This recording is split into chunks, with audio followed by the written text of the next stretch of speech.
Please subscribe the channel and don't forget to click the bell icon.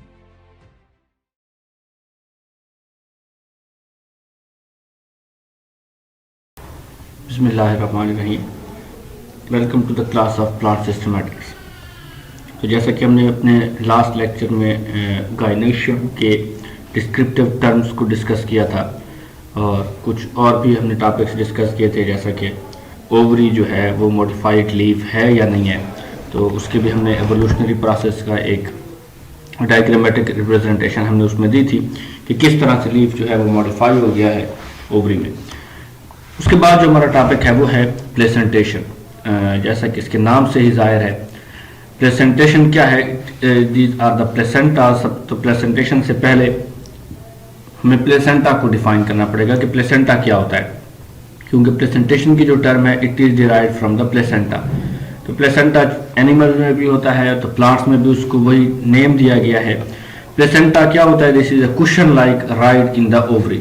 ये सिर्फ एक structure है, cushion like structure. Cushion हम कहते हैं जिस तरह सराहना होता है, तो इसको हम कहते हैं cushion like expanded portion rides in the ovary या which resides in the ovary to which ovules are attached. तो ऐसा स्ट्रक्चर जिसके साथ ओव्यूल अटैच्ड होते हैं, ऐसे स्ट्रक्चर को हम कहते हैं प्लेसेंटा। तो जब हम उसको जो है वो प्लूरल में कहेंगे तो that are the placentae. So the position or arrangement of placenta in the ovary is known as the placentation. तो यहाँ पे ये तीन वर्ड्स मिसिंग है, so that is the placentation. Placenta क्या है? प्लेसेंटा ऐसा स्ट्रक्चर है जिसके ऊपर ओवरी में ओव्यूल्स लगते हैं और उन ओव्यूल्स की अरेंजमेंट क्या है, तो ऐसे स्ट्रक्चर को हम क्या कहते हैं, that is called the arrangement of ovules in the ovary is called the placentation. तो इसके हमारे पास डिफरेंट टाइप्स हैं, as there are different and various families, various species in of plant kingdom.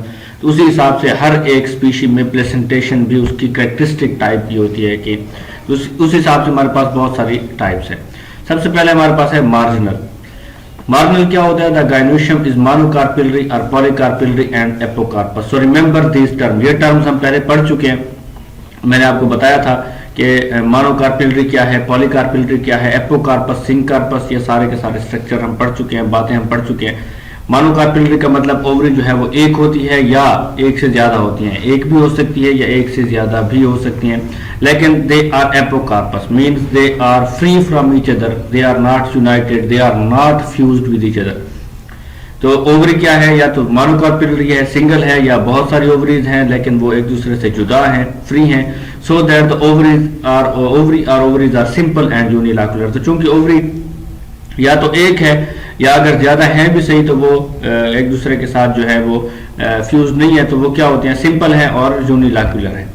तो ovules are attached to the placenta developed along the ventral suture. तो ovules कहाँ पे लगते हैं? वेंट्रल सूचर का कल मैंने आपको बताया था कि वेंट्रल सूचर कौन सी होती है, कि जब हम एक लीफ को फोल्ड कर देते हैं तो जो मार्जिन उसकी फ्यूज हो जाती हैं, तो उन फ्यूज्ड मार्जिन वाले एरिया को हम वेंट्रल सूचर कहते हैं और जो मिड रिब वाला पोर्शन है उसको हम डॉर्सल सूचर कहते हैं।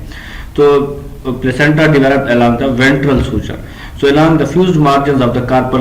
तो क्या होता है कि फ्यूज्ड मार्जिन्स जो हैं वो वेंट्रल सूचर के उसके ऊपर प्लेसेंटा डेवलप्ड होते हैं। तो इसकी एग्जांपल आपके पास है, पी है, पिसम सटाइवम, ग्रैम है, सिसर अराइटिनियम, बीन है, केशिया फिस्चुला है एंड अदर लेग्यूमिनस प्लांट्स। तो ये सारी की सारी एग्जांपल्स उन स्पीशीज की हैं जिनमें मार्जिनल प्लेसेंटेशन जो है वो पाई जाती है। So in many cases only one ovule is developed in the simple ovary. So for example as in Ranunculus, the family Ranunculaceae.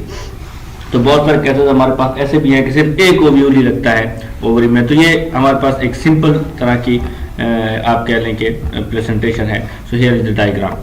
तो ये हमारे पास प्लेसेंटा है, ये ओवरी जो है यहाँ पे फ्यूज हो गई है ये पार्ट, और ये पार्ट फ्यूज होकर थोड़ा सा आगे आया है। तो चूंकि ये एक्सपेंडेड पोर्शन है, so this are the placentas actually. और इस प्लेसेंटा के ऊपर ये दो व्यूज जो है वो आपको नजर आ रहे हैं। So this is the type of marginal placentation. Next हमारे पास है parietal placentation. The ovary is compound. तो वहां पे हमारे पास ओवरी सिंपल थी या पॉलीकार्पिलरी थी भी थी, तो that was not fused.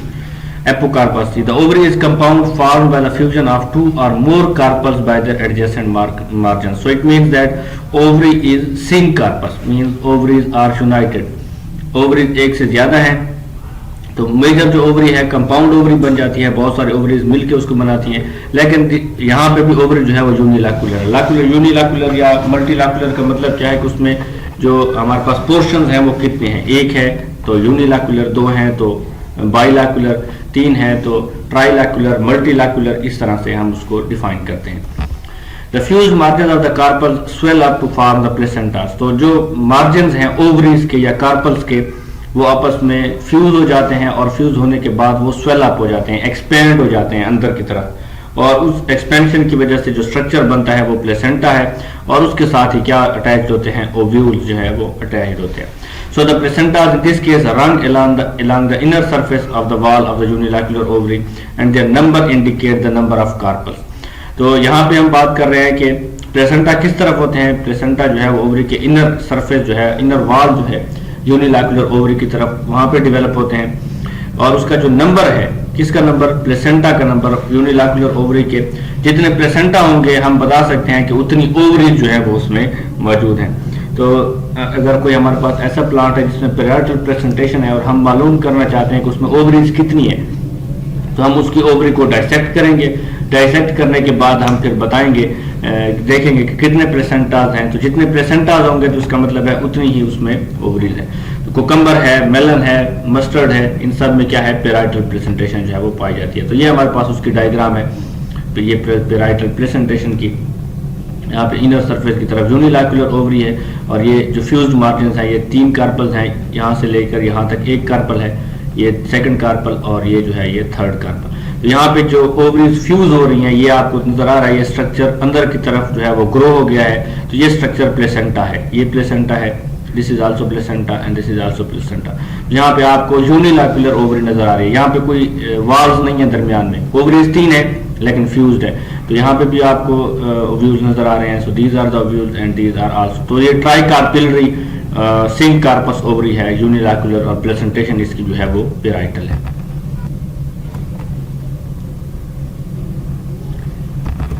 Next हमारे पास है axile placentation. So the gynoecium is polycarpellary and syncarpous. तो यहाँ पे हमारे पास गैन्यूशियम क्या है, वो पॉलीकार्पिलरी है, और सिंक कार्पस है, बहुत सारे ओवरीज हैं और वो इकट्ठी हैं, यूनाइटेड हैं। The fused margins of the carpels run inward and meet in the centre of the ovary. तो ये उससे थोड़ी सी आगे की टाइप है। जो हमने लास्ट टाइप पढ़ी है पेराइटल, उसमें जो उसके मार्जिन्स हैं वो आगे की तरफ मूव होते हैं, लेकिन वो सेंटर की तरफ नहीं जाते, वो बहुत थोड़ी ग्रोथ करते हैं और वहीं पे ही उनमें ओव्यूल्स आ जाते हैं। तो एक्साइल प्रेजेंटेशन क्या है, इसमें मार्जिन फ्यूज हो जाते हैं और अंदर की तरफ ग्रो करते हैं, इतना ग्रो करते हैं कि वो सेंटर में आ जाते हैं and meet in the centre of the ovary. तो जब वो सेंटर की तरफ आ जाते हैं तो फिर उसके बाद हमारे पास क्या है, so the compound ovary thus becomes the multilacular and the marginal placentas of all the carpels fused in the center to form a central or axial column to which the ovules are attached। तो exile presentation में क्या होता है कि वो अंदर की तरफ ग्रो करते हैं, सेंटर में आ जाते हैं, और फ्यूज जो कार्पल्स के मार्जिन है उसके ऊपर ओव्यूल्स बार्न होते हैं। तो ऐसी प्रेजेंटेशन को हम क्या कहते हैं, axile. So the number of loculi indicate the number of carpels. तो जितने लाक्यूलाई होंगे, फॉर एग्जांपल 3 लाक्यूलाई हैं, तो इसका मतलब है 3 कार्पल्स हैं, 4 हैं तो इसका मतलब है 4 कार्पल्स हैं। फॉर एग्जांपल पोटैटो जो है उसमें एक्साइल प्रेजेंटेशन है, उसमें 2 लाक्यूलाई हैं, तो मतलब उसमें 2 कार्पल्स हैं। यूफोर्बिया जो है उसमें 6 लाक्यूलाई है, मतलब उसमें जो है 6 कार्पल्स हैं, और ऑक्जेलस जो है इट इज 5 लाक्यूलाई, सो उसमें हमारे पास क्या है, there is a 5 carpels. So here we have the axile placentation. यहाँ पे आपको नजर आ रहा है कि ये उसके मार्जिन हैं, ओवरी जहाँ पे फ्यूज हो रही है वो अंदर की तरफ ग्रो कर गए हैं और सेंटर में आ गए हैं।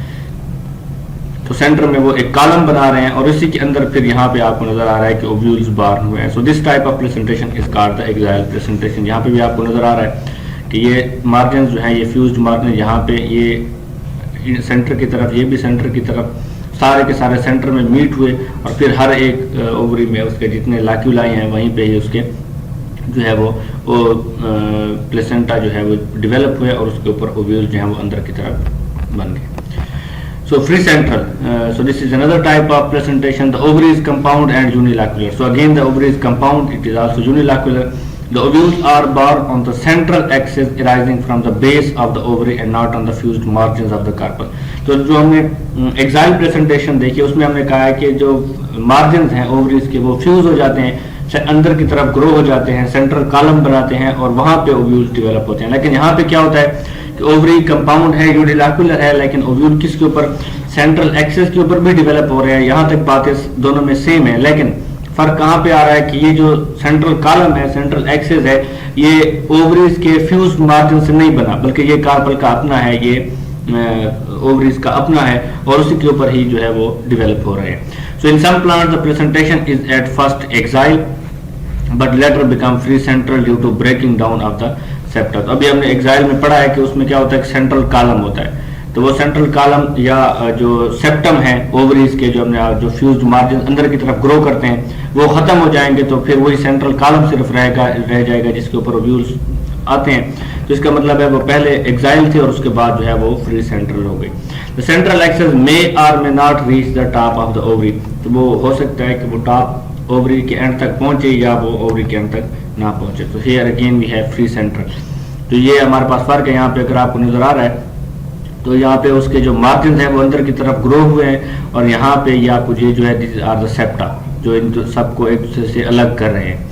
लेकिन फ्री सेंट्रल में क्या है कि फ्री सेंट्रल में एक सेंट्रल कॉलम मौजूद है, कोई सेप्टम मौजूद नहीं है और उसी के ऊपर ही जो है वो ओव्यूल जो है they are present. So here again we have this the locule, ये फ्री प्लेसेंटा है, ये सेंट्रल एक्सिस है जिसके ऊपर ओव्यूल जो है वो डेवलप हुए। Basal the ovary is unilocular and a single ovule is attached to the base of the ovary। तो यहाँ पे हमारे पास ओवरी यूनिलैकुलर है और ओव्यूल क्या है, सिंगल है और ओवरी के बेस के ऊपर अटैच्ड है। तो सेल सनफ्लावर एंड पॉलीगोनल में इस तरह की प्रेजेंटेशन पाई जाती है। It's simply a modification of the typical free central because the thalamus bearing the ovule is not prolonged as an axis into the ovary। तो ये हम कह सकते हैं कि ये एक सिंपल मॉडिफिकेशन है कि फ्री सेंट्रल में क्या होता है कि वो जो एक्सेस है वो आगे की तरफ ग्रो कर जाता है ओवरी में, लेकिन यहाँ पे वो एक्सेस ग्रो नहीं करता और वो स्टार्ट में ही बेस में ही रह जाता है और वहीं पे एक ओव्यूल जो है वो बार्न होता है। तो यहाँ पे आपको नजर आ रहा है, सो दिस इज ओवरी और यहाँ पे कोई उसका एक्सेस मौजूद नहीं है, एक सिंगल आपके पास जो है वो ओव्यूल है और यहाँ से वो बार्न हुआ and it is present here. So this is called the basal placentation. And again we have the superficial. The ovules are not born on the margins of the carpels but all over the inner surface of the ovary which may be syncarpus or apocarpus। तो यहाँ पे superficial में क्या होता है कि कोई हमारे पास जो है वो स्ट्रक्चर नहीं बनते, कोई सेप्टम नहीं बनते। सो सिंपली कार्पस जो है वो एक दूसरे के साथ जो है वो यूनाइटेड हो जाती हैं। अब वो सिंकार्पस भी हो सकते हैं, एपोकार्पस भी हो सकती हैं और मार्जिन जो है वहाँ पे सुपरफिशियली जो है वो ओव्यूल बार्न होते हैं। तो ऐसी कंडीशन को हम क्या कहते हैं, that is called the superficial.